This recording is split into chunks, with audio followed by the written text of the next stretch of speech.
Hello दोस्तों, स्वागत है आपका ज्ञान सेतु जी अकेडमी में। चलिए आज का टॉपिक है वो है गुलाम वंश के कुछ प्रमुख अन्य शासक के बारे में हम लोग जानेंगे। दोस्तों हम लोग पिछले क्लास में पढ़ चुके थे कि गुलाम वंश क्या है, गुलाम वंश की स्थापना किसके द्वारा की जाती है, ये सब देख चुके थे। आज उनके बारे में हम लोग पढ़ेंगे कि जो अन्य प्रमुख जो शासक हुए थे गुलाम वंश के, उसके बारे में हम लोग जानेंगे। तो हम लोग पढ़ चुके थे कि दिल्ली सल्तनत काल, यानी सल्तनत काल में यानी दिल्ली पर कुल वंशों द्वारा शासन किया गया था, 5 वंशों के द्वारा शासन किया गया था। उसी में से जो पहला वंश है वो है गुलाम वंश। तो ध्यान रखना है कि गुलाम वंश के हम लोग पढ़ चुके थे कि इस गुलाम वंश के संस्थापक कौन थे, तो कुतुबुद्दीन ऐबक थे। और कुतुबुद्दीन ऐबक जो था वो किसका गुलाम था, तो वो था मोहम्मद गौरी का था। इसके बाद ध्यान रखना है कि इल्तुतमिश, इसके बाद जो शासक बनता है, तो हम लोग पढ़ चुके थे कि 1206 से 1210 ईस्वी तक किसका कार्यकाल था, तो वो कुतुबुद्दीन ऐबक का था। और 1210 ईस्वी में घोड़े से गिरकर इनकी मृत्यु हो जाती है। उसके बाद उसका जो पुत्र बनता है आराम शाह, आराम शाह बनता है 1210 में बनता है। और 1211 ईस्वी में इल्तुतमिश के द्वारा इसकी हत्या कर दी जाती है। तो ध्यान रखना है कि आराम शाह की हत्या 1211 ईस्वी में किसके द्वारा की जाती है, तो इल्तुतमिश के द्वारा की जाती है। और ये दिल्ली के गद्दी पर बैठता है कौन, तो इल्तुतमिश। ध्यान रखना है कि सल्तनत काल का पहला शासक जिसने सुल्तान की उपाधि धारण किया था, तो यानी सुल्तान ए आजम, सुल्तान की उपाधि या सुल्तान ए आजम की उपाधि प्राप्त करने वाला पहला शासक कौन था, तो वो था इल्तुतमिश। ये ध्यान रखिएगा कि सल्तनत काल का पहला शासक कौन था जिसने सुल्तान की उपाधि धारण किया था, तो वो है इल्तुतमिश। आराम शाह की हत्या किसके द्वारा की गई थी, तो इल्तुतमिश के द्वारा की गई थी 1211 ईस्वी में, और उस पर गद्दी पर बैठ गया। ध्यान रखना है कि सुल्तान की उपाधि जो पाया जाता था किसके द्वारा दिया जाता, तो खलीफा के द्वारा दिया जाता है। और ध्यान रखना है कि ये दिल्ली के गद्दी पर बैठने से जो पहले ये कहाँ के सूबेदार था, तो बदायूं का। ध्यान रखना है कि बदायूं, ध्यान रखना है कि दिल्ली के सुल्तान बनने से पहले ये कहाँ के सूबेदार था, तो बदायूं का सूबेदार था कौन, तो इल्तुतमिश। ध्यान रखना है आपको। इसके बाद है इसे गुलाम का गुलाम कहा जाता है। तो पूछा जाता है वो कौन सा ऐसा शासक था जिसको गुलाम का गुलाम कहा जाता है, तो वो कहा जाता है इल्तुतमिश का। क्यों कहा जाता है कि मोहम्मद गौरी का जो गुलाम था वो कौन था, तो कुतुबुद्दीन ऐबक था। और कुतुबुद्दीन ऐबक का गुलाम कौन था, तो इल्तुतमिश था। इसीलिए इसे गुलाम का गुलाम या दास का दास कहा जाता है। तो ध्यान रखिएगा गुलाम का गुलाम किसे कहा जाता है, तो इल्तुतमिश को कहा जाता है। इसके बाद है इसने राजधानी को दिल्ली ले गया। ध्यान रखना है कि हम लोग पीछे पढ़ चुके थे कि जब गुलाम वंश की स्थापना की गई थी कुतुबुद्दीन ऐबक के द्वारा, तो उसने अपनी राजधानी कहाँ बनाया था, तो लाहौर में बनाया था। लेकिन ये दिल्ली का पहला शासक है जिसने अपनी राजधानी को कहाँ बनाया, तो दिल्ली ले गया। यानी सल्तनत काल का पहला शासक जिसने कहाँ राजधानी बनाया था, तो दिल्ली में पहली बार ये बनाया था। ध्यान रखना है कि दिल्ली का पहला यानी दिल्ली में बैठने वाला पहला शासक कौन था, ये था तो कौन, तो इल्तुतमिश। दिल्ली का प्रथम शासक कौन था, तो ये था इल्तुतमिश। इसके बाद है चंगेज खां। ध्यान रखना है कि ये चंगेज खां जो देख रहे हैं ये मंगोल शासक था। तो मंगोल शासक कौन होते हैं, ये जो मतलब होते थे कि चीन के उत्तर में जो मंगोल क्षेत्र है यानी गोबी मरुस्थल जो क्षेत्र है वहाँ पर कुछ जनजातियाँ रहती थी, वही है कौन सा, तो मंगोल शासक। तो चंगेज खां जो था ये मंगोल शासक था। और ये जलालुद्दीन मंगबरूनी को, किसे, तो मंगबरूनी।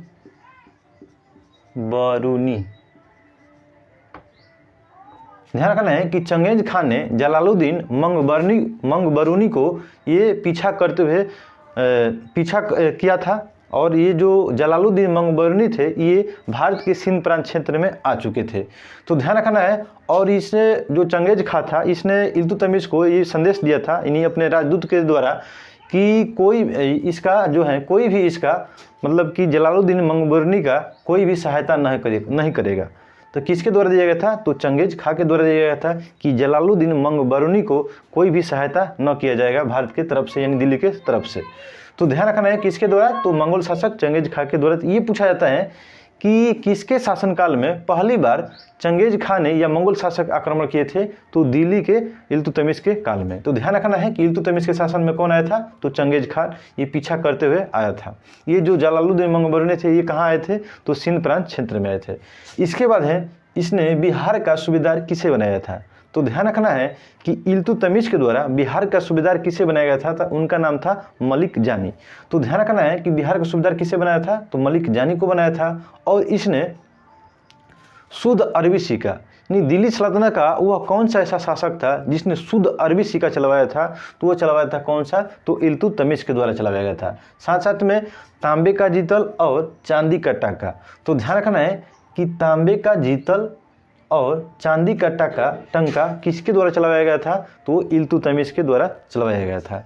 इसके बाद है कि कुतुब मीनार को पूरा करवाया था। ध्यान रखना है कि कुतुब मीनार की जो नींव रखी थी वो कुतुबुद्दीन ऐबक के द्वारा रखी गई थी, लेकिन उनकी जो मृत्यु होगी घोड़े से गिरकर, तो ये जो कुतुब मीनार था ये निर्माण नहीं हो पाया, लेकिन उस कार्य को कौन पूरा करवाया था, तो इल्तुतमिश ने करवाया था। ध्यान रखना है कि कुतुब मीनार को पूरा किसके द्वारा कराया गया था, तो इल्तुतमिश के द्वारा करवाया गया था, और साथ ही साथ इन्होंने 4 मंजिला कुतुब मीनार का निर्माण करवाया था। तो ध्यान रखना है कि इल्तुतमिश, लेकिन ये ध्यान रखना है कि कुतुब मीनार की नींव किसके द्वारा रखा गया था, तो कुतुबुद्दीन ऐबक के रखा गया था। और कुतुब मीनार को निर्माण किसने करवाया था, या कार्य को पूरा किसने करवाया था, तो इल्तुतमिश के द्वारा करवाया गया था। इसके बाद है कि तुर्कान ए चहलगानी।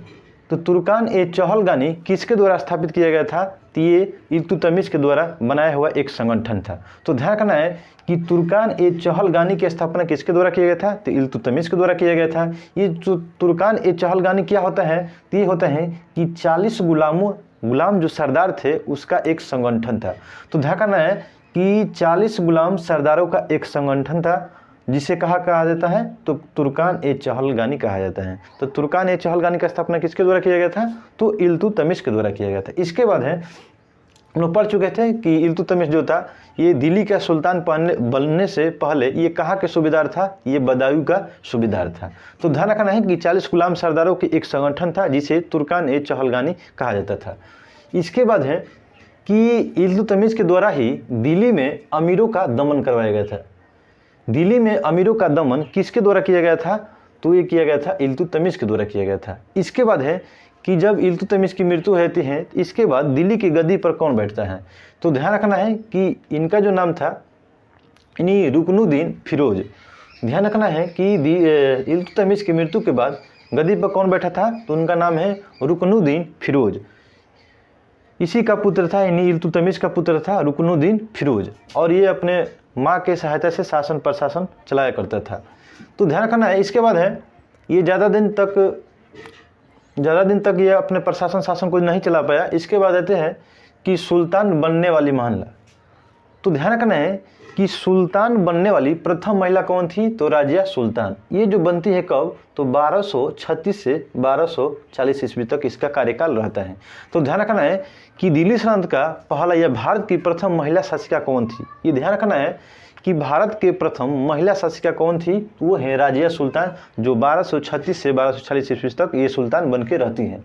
तो ध्यान रखना है कि सुल्तान बनने वाली पहली महिला कौन थी, तो वो है राजिया सुल्तान, 1236 से 1240 ईस्वी तक रही थी। इसके बाद है कि इसकी जो शादी यानी राजिया सुल्तान की शादी किसके साथ होती है, वो होती है अल्तुनिया के साथ होती है। और ये जो देख रहे हैं अल्तुनिया, ये भंटीरा के सूबेदार थे। तो ध्यान रखना है कि जो अल्तुनिया थे ये भंटीदा के कौन थे, तो सूबेदार थे। इन्हीं के साथ ये राजिया सुल्तान की शादी होती है। इसके बाद है कि इनका जो मृत्यु होते हैं वो 1240 ईस्वी में होती है। कहाँ पर होती है, तो कैथल नामक स्थान या क्षेत्र पर। ये तुर्कान ए चहलगानी के द्वारा ही करवाया गया था। तो कहाँ पर करवाया गया था, तो कैथल नामक स्थान पर या क्षेत्र पर करवाया गया था। तो इसके बाद हम लोग देखते हैं कि बलबन, जो ये भी गुलाम वंश के प्रमुख शासक थे। तो इसके बारे में हम लोग पढ़ेंगे बलबन के बारे में। तो बलबन का जो पूरा नाम था वो था बहाउद्दीन बलबन या गयासुद्दीन बहाउद्दीन बलबन था। तो ध्यान रखना है इसने अपनी पुत्री का विवाह नासरुद्दीन महमूद के साथ किया। तो ध्यान रखना है कि इससे जो पहले थे वो नासरुद्दीन महमूद जो थे दिल्ली की गद्दी पर बैठे थे, यानी सुल्तान बने थे। और यहाँ पर बलबन ने अपनी चालाकी की कि अपनी पुत्री का विवाह नासरुद्दीन महमूद के साथ कर दी। और इससे खुश होकर जो नासरुद्दीन महमूद थे ये बलबन को उलुग खां की उपाधि दी। ध्यान रखना है कि उलुग खां की उपाधि किसे दी गई थी, तो बलबन को दिया गया था। किसके द्वारा दी गई थी, तो नासिरुद्दीन महमूद के द्वारा दिया गया था। क्यों, क्योंकि अपने पुत्री का विवाह नासिरुद्दीन महमूद से करवाया था। कौन, तो ये बलबन। इसके बाद है कि नासिरुद्दीन महमूद यानी टोपी सीकर ये अपने जीवन को निर्वाह किए थे या व्यतीत किए थे। तो ध्यान रखना है कि टोपी सीकर अपने जीवन का निर्वाह करने वाले एक कौन से शासक थे, तो उनका नाम है नासरुद्दीन महमूद। इसका इतना परिस्थिति खराब हो गई कि ये टोपी सीकर ये अपने जीवन को निर्वाह कर रहे थे। कौन? तो नासरुद्दीन महमूद। इसके बाद है कि तुर्कान ए चहलगानी। ये जो तुर्कान ए चहलगानी देख रहे हैं 40 गुलामों सरदारों का एक संगठन था, उसे किसके द्वारा समाप्त कर दिया गया? तो ये कर दिया गया किसके? गुलाम वंश के जो शासक थे। कौन? तो बलबन। ध्यान रखना है कि तुर्कान ए चहलगानी को समाप्त किसके द्वारा किया गया था? इल्तुतमिश के द्वारा ये स्थापना किया गया था या शुरू किया गया था। लेकिन तुर्कान ए चहलगानी को समाप्त किसके द्वारा किया गया था? तो ये सभी दास थे, ये जितने भी दास थे तुर्कान ए चहलगानी, इसको किसके द्वारा समाप्त किया गया? तो बलबन के द्वारा समाप्त कर दिया गया। इसके बाद है कि इसने अपने दरबार में जितने भी इसके जो तुर्कान ए चहलगानी में जितने भी सदस्य थे, इसके सब प्रतिद्वंदी थे, सब नाराज भी थे। ये राजा बन गया था इसलिए। तो ध्यान रखना इसने क्या किया कि अपने दरबार में सिजदा एवं पैबोस प्रथा शुरू किया। ध्यान रखना है कि अपने दरबार में पैबोस और सिजदा प्रथा किसके द्वारा शुरू की गई थी? तो बलबन के द्वारा की गई थी। पैबोस का सिजदा का मतलब हुआ कि भूमि पलटकर राजा का अभिवादन करना और साथ ही साथ में उसके पैर को चूमना। तो पैबोस का मतलब होता है कि पैर को चूमना, और सिजदा का मतलब होता है कि जमीन पलटकर राजा के अभिवादन करना। तो सिजदा एवं पैबोस प्रथा किसके द्वारा शुरू की गई थी? तो बलबन के द्वारा की गई थी। क्यों की गई थी? कि तुर्कान ए चहलगानी के जो सदस्य थे, इनके जितने भी प्रतिद्वंदी थे, उन्हें झुकाने के लिए ये पैबोस और सिजदा प्रथा शुरू की गई थी। इसके बाद है कि इसने रक्त एवं लौह नीति अपनाया था। ये निरंकुश शासक था जिसने क्या किया था कि रक्त एवं लौह नीति अपनाने वाला शासक था।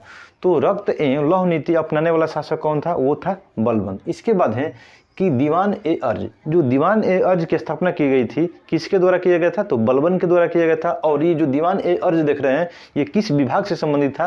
ये है सैन्य विभाग। यानी सैन्य विभाग से जितनी भी देख रेख हुई कहाँ पर? तो दीवान ए अर्ज में। तो दीवान ए अर्ज विभाग की स्थापना किसके द्वारा की गई? तो बलबन के द्वारा की गई थी। और किससे संबंधित था? तो सैन्य विभाग से संबंधित था। इसके बाद है कि फारसी त्यौहार। तो फारसी त्यौहार जिसका नाम है नौरोज त्यौहार। नौरोज त्यौहार को अपने दरबार में शुरू करने वाले शासक कौन थे? वो थे कौन? तो बलबन थे। तो ध्यान रखना नौरोज त्यौहार किसके द्वारा शुरू की गई थी? तो बलबन के द्वारा की गई थी अपने दरबार में। और ये जो नौरोज देख रहे हैं त्यौहार, ये कैसा त्यौहार है? तो ये फारसी का त्यौहार है, यानी फारसी त्यौहार है। ये साल के पहले दिन पर ये मनाया जाता है नौरोज त्यौहार। इसके बाद है कि इसने कुछ वाक्य बोला था अपने सुल्तान बनने के बाद।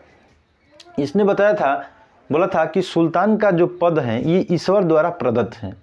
तो सुल्तान का पद ईश्वर द्वारा प्रदत्त है। और साथ ही साथ ने बताया था कि सुल्तान को निरंकुश होना अति आवश्यक है या होना आवश्यक है। ध्यान रखना है कि सुल्तान का पद जो है ईश्वर द्वारा दिया गया है और सुल्तान को निरंकुश होना आवश्यक है। किसके द्वारा कहा गया था?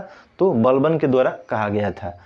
तो ध्यान रखना है कि राजा का जो पद होता है वो क्या होता है? ईश्वर का प्रतिनिधि होता है। किसके द्वारा कहा गया था? ये कहा गया था, ये बलबन के द्वारा किया गया था। और जिले इलाही यानी ईश्वर का प्रतिम कहा गया था किसे? तो बलबन को बलबन ने ही कहा था। तो चलिए दोस्तों, हमें उम्मीद होगी कि ये वीडियो आपको काफ़ी अच्छी लगी होगी। ठीक है, थैंक्स फॉर वॉचिंग।